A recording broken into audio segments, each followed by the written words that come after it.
Welcome, ladies and gentlemen, to another episode of Amplify, where we like to highlight and spotlight movers and shakers in our industry and just interview fancy people.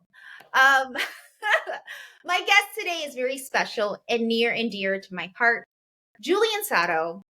Julian specializes in, because I call him something else, but I have to read what he specializes.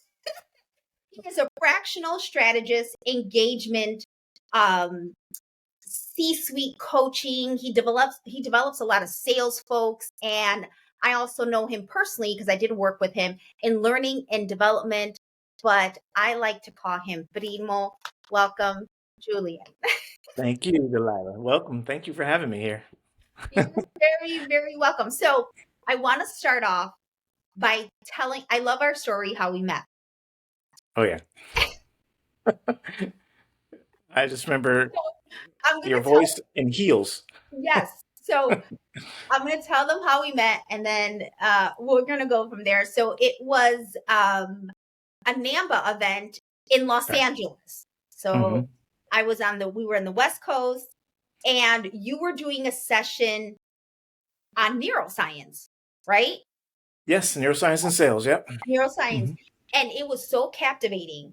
And the room was really full. I remember Yeah. it was a great attendance, great audience, and it was super filled, that room. But you really resonated with the room, and to the point where you left kind of, you shook a couple of hands, you kissed a couple of babies, but then you like scurried out.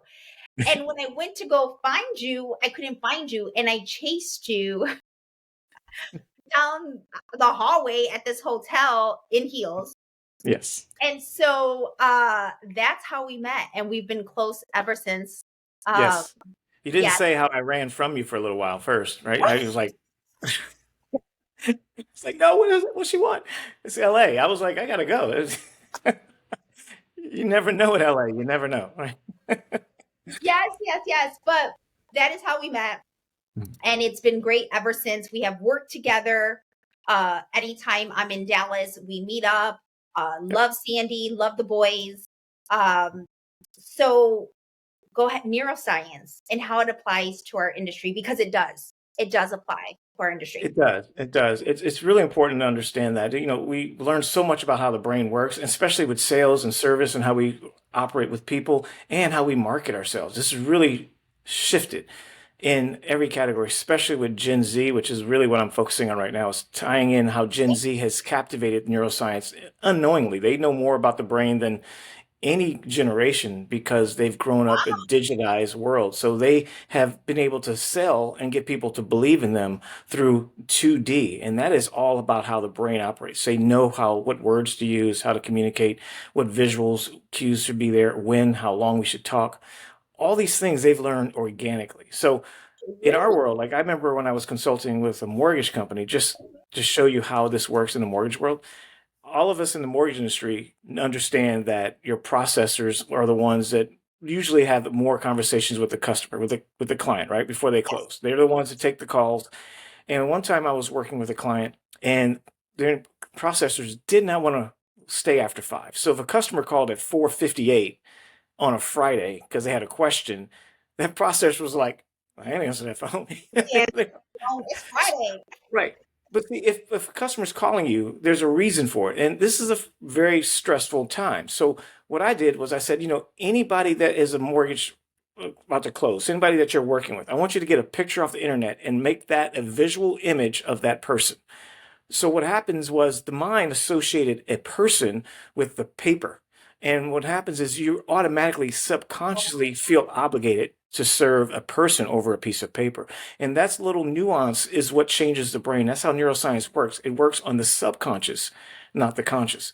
And that's what I teach people, even in sales and leadership. Working on the subconscious is going to drive behaviors and ROI better than these tangible things we've been using for so long that are pretty much outdated. So that's what I do. Wow. And I mean, and that makes sense. Like, right? Get a visual of Mhm. the borrower or the family that you're helping, Yep. get into a home, Mhm. and your response will be better because in your head, you know this person. right? Yeah. Is that what it Let's flip is? it on the other side. Let's flip it. You know, I was in Hollywood. I was a talent agent. I worked behind the scenes. I was in movie sets all the time in Hollywood. I would Yeah. go see that set, that movie being made, and say it was a scary movie, and I'd go to the theater to see the production of it, like the opening night, Uh-huh. red carpet. My heart was still palpitating and I was still getting nervous, not because I was scared, but my subconscious felt the things that should have feared me. So I would be afraid, even though I was behind the scenes being this movie made, because my subconscious doesn't know the difference between real or fake. And we respond to what's real or fake regardless to our subconscious. That's what we respond to every day. When we see people, our first reaction is through the subconscious. So learning how to teach people in sales or even in service or leaders, teaching how to deal with your subconscious and how to control it is key to being able to actually get the things you say you want. Most leaders don't understand that. They'll say things with a negative tone. We need to make more money. And all that does is create fear. And people don't operate well in fear. They actually work worse, right? So the goal is to understand that. So that's what I teach, trying to change the vernacular, how we develop business, how we develop coaching, how we develop our relationships with our peers, all that stuff. And you mentioned what's 2D?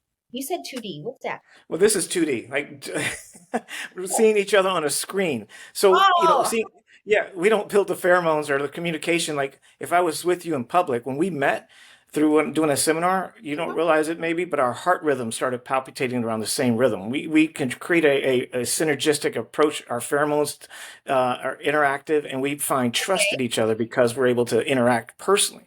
But because yeah. we don't, we have to learn how to do it 2D version, which is having laughter, being able to look at the camera versus looking at your face right here. Like all those little nuances make a difference. And a lot of people Mhm. don't think about that, you know, and they realize, yeah. So we just all those little nuances teach. It makes sense because something I do talk about is you obviously know my brand. You know Mm, that my LinkedIn platform is very engaging.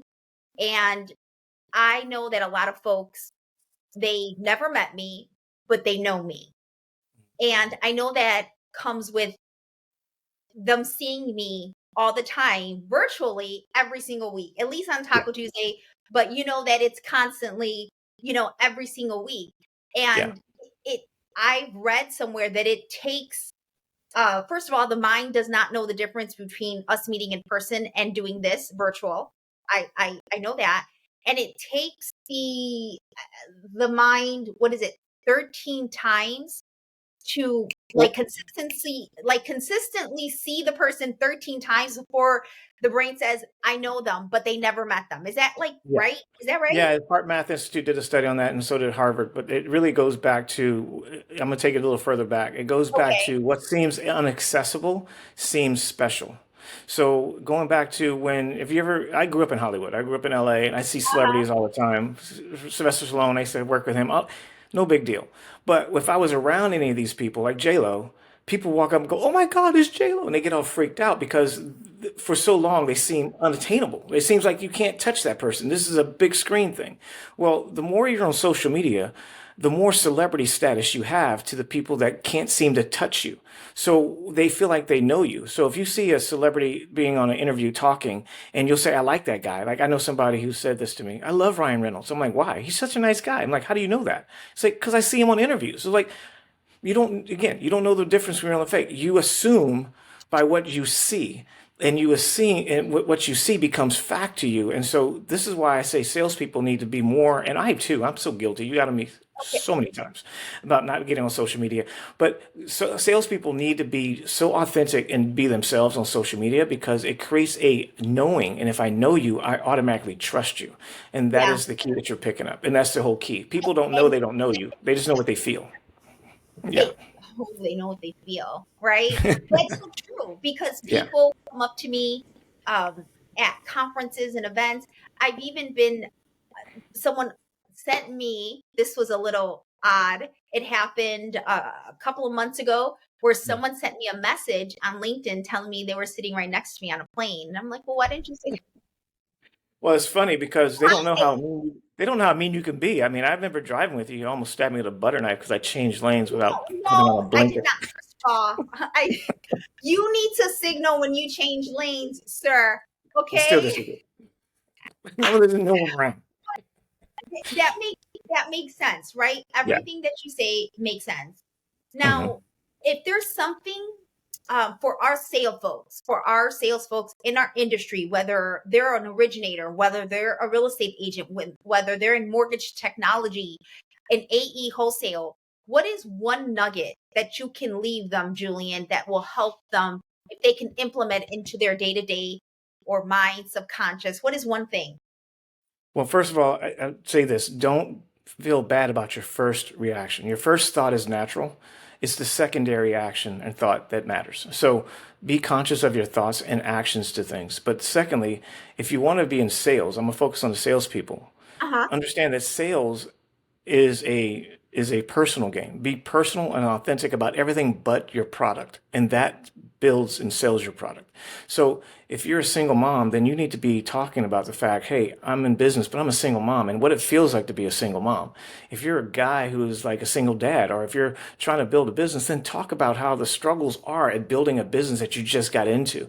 Be authentic, be genuine about your own discoveries about what you're learning about yourself, and that alone builds your business. What happens in the past is people saw experts, and experts aren't moving the needle anymore. They're looking for people Oh, that are learning and then sharing what they're learning, becoming curators of the information they're discovering.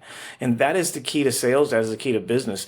I think a processor who is working 9 to 5 and has so many files on their plate or not enough files at one time can talk about that, the differences, and have experience of what it feels like. And maybe if you're even fearing of your value in the company, talk about that and what skills you would love to do and how you can apply them to your business.